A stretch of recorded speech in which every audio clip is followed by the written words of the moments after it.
ဒါလေးကကြတော့ Pigeon brand 2-way stroller လေးကိုမှသူက high seat လည်းဖြစ်တယ် lightweight လည်းဖြစ်တဲ့ stroller လေးเนาะဒါလေးကဒါမျိုးမွေးစားအနေစသုံးလို့ရမယ်ဒီလိုလေးတွန်းလို့ရမယ်ပေါ့နော်မိမိလည်းမျက်နှာရှင်းဆိုင်လေးတွန်းလို့ရှိရင်ဒီသူ့ရဲ့ဒီကလေးရဲ့နောက်ကျောဘက်ကဘိန်းလေးတွေကဒီလိုလေး360လေးလဲတဲ့အတွက်ကိုရပြရတဲ့နေရာမှာအဆင်ပြေတယ်เนาะဒီနေရာမှာလေးအဲ့ဒါလေးတစ်ချက်ရှိတာလေးပြပေးအောင်မယ်เนาะဒီ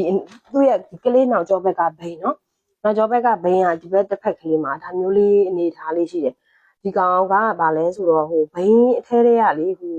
သူကလီစာတစ်ခုခုကအပြင်ကိုပောက်ထွက်နေတယ်လို့လေးဖြစ်နေတာအဲ့ဒါလေးကိုမမေကဒီလိုမျိုး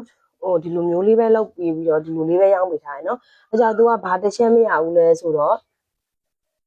ဒီကောင်ကလေဒါမျိုးတစ်ခါတလေကြားလို့ရှိရင်ဒါမျိုးမလဲခြင်းမှုဖြစ်လို့ရှိရင်ဒီအဖြူအောင်လေးကိုပလျာလေးနဲ့ဖြစ်ဖြစ်မပြီးတော့မှအထက်ဘက်ကိုနည်းနည်းလေးထိုးပြီးလိုက်ဒါဆိုလို့ရှိရင်သူဒီလိုဘိန်းလေးကဒီအောက်ကတောက်ကလေးနဲ့မထောက်ဖဲနဲ့လဲလိုက်မယ်နော်တစ်ချက်ကြရင်သူကဒါလေးထောက်ချင်တယ်ဒါလေးအဲ့ဒါရှိလို့ဈေးလျှော့ပေးထားတယ်ပုံမှန်ရောင်းဈေး5သိန်းခွဲ6သိန်းရောင်းနေတဲ့လှဲတွေပါเนาะဒီကောင်ကြီးက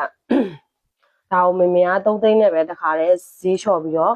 ထက်ဝက်ဈေးလျှော့ပြီးတော့မှရောင်းပေးလိုက်တာเนาะအမိုးလည်းအယောင်ကြတာမရှိဘူးအခင်းလည်းအယောင်ကြတာမရှိဘူးအဲ့ဒါအနားလေးတစ်ချက်တင်เนาะဒါတွန်းနံကကြတော့ရှင်းနောက်ပြောင်းတော့မယ်ဆိုရင်ကလစ်ကလေးဒါမျိုးမှပြီးတော့မှဒီလိုလေးနောက်ကိုပြောင်းပြီးတော့ဒီလိုလေးတွန်းပြီးတော့အတိုင်းကြည့်ရအောင်เนาะ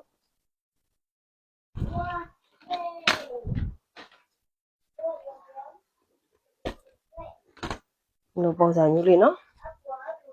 မောက်ဝင်ဒီလိုလေးတွန်းနံကိုအနောက်ပြောင်းလိုက်လို့ရှိရင်ကြတော့ဒီအရှိရဘိန်းလုံးလေးတွေကသူကဒီလိုလေး360လေးလဲသွားလိမ့်မယ်ဒီနောက်ဘိန်းလေးကတော့လော့ကြပါပေါ့နော်ဒီကောင်ကတော့ဘိန်းလေးအဲ့ဒါဖြစ်နေလို့လော့မကြဘူးလော့မကြပြီမဲ့သူရဲ့လဲရမယ့်ပုံစံအတိုင်းဒီရှေ့ဘိန်းလေးတွေကတော့ဒါမျိုး360လဲနေတဲ့အတွက်သူကပြရတာအဆင်ပြေတယ်နော်ဒီလိုပုံစံမျိုးလေးသွားကလေးအိတ်တဲ့အနေထားလေးကိုမှလေဒီမှာရှည်တင်လေးလဲပါတယ်နော်ဒီရှည်တင်လေးကကြတော့အောက်မှာကလစ်ကလေးပါတယ်ဒါလေးကိုဒီအပြင်ဘက်ကိုဆွဲပြီးတော့မှဒါမျိုးလေးမှတ်ပြီးတခါချကျင်နေဆိုရင်လည်းဒီမှာဒီကောင်လေးနော်ကလစ်ကအဲ့ကောင်လေးတွေကိုအပြင်ကိုဆွဲပြီးတော့မှဒါမျိုးလေးချပြီးလို့လည်းရတယ်ဒါရှည်တင်ချနော်ဒါအခင်းလေးတစ်ချက်ပြပေးမယ်နော်အခင်းကဒီလိုပုံစံမျိုးလေး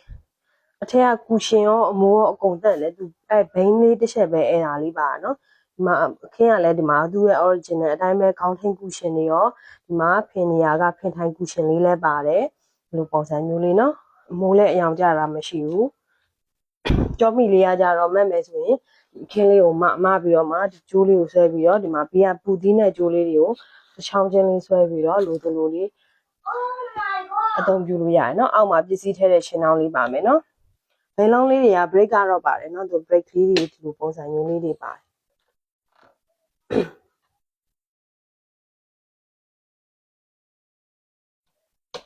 ဟုတ်တယ်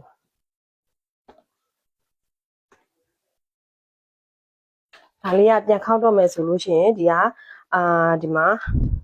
ဖွင့်ပိတ်ကလစ်ကလေးကိုရင်တစ်ချက်ရွှေ့ပြီးတော့မှဒီအောက်ကကလစ်ကလေးကိုညှစ်ပြီးတော့ဒီလိုလေးခောက်ချလိုက်အောင်မယ်နော်ဒါမျိုးပုံစံလေးပါနော်